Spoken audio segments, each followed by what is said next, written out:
I got put on as the lead on the second one, and that's where we really made the right decisions, which was nice.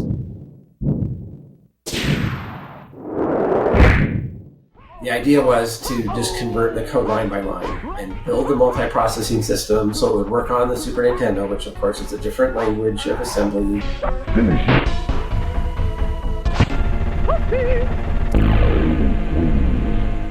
We, started is November, somewhere like that, in 1993. We had to be done in July, and so we didn't show them anything until April.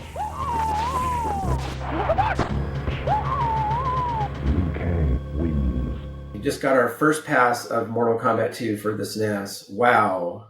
The entire video department here at Midway is absolutely blown away at how well you have matched the feel of our arcade version on Mortal Kombat 2. We can already see that this will be the version to have, as the graphics and gameplay are awesome.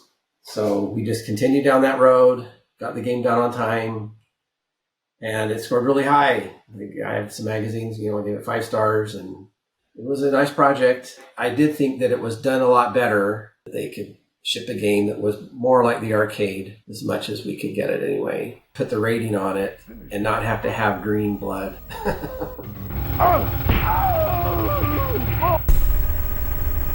Johnny Cage wins. I don't know if the Genesis guys would debate me, but I felt like it was the de facto version for at least Mortal Kombat 2.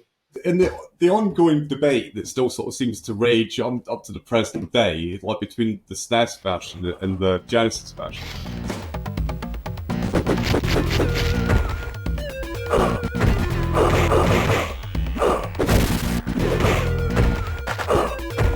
SNES version is perceived as being like the winner, it's the better version. And that's I think largely because it's more complete version. The reason the SNES one has got more stuff than ours, because they were both made for the same size sort of cartridge, is that it's a lower resolution system, right? So therefore their art assets are smaller, and all the little sort of size differences add up.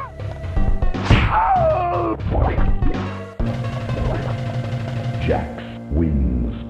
You end up with space for fatality. Fatality. The fact that the speech samples are missing, that's the thing that kind of stands out to me.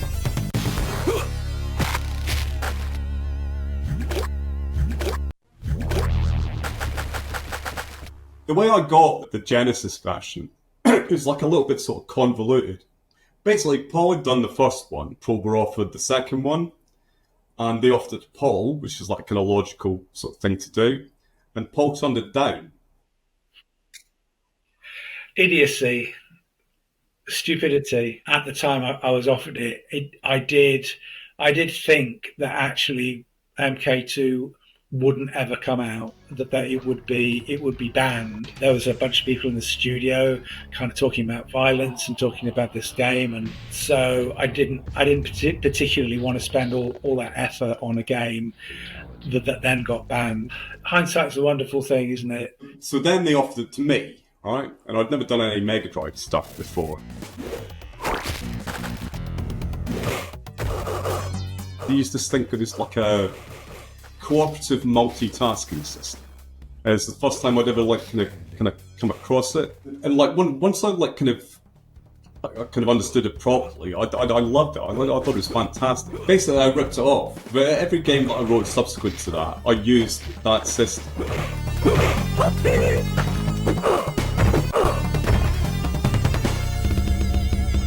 Everybody was kind of happy with the version that I did, and that was no bad thing. I mean, it's just a really good game, hard to mess it up.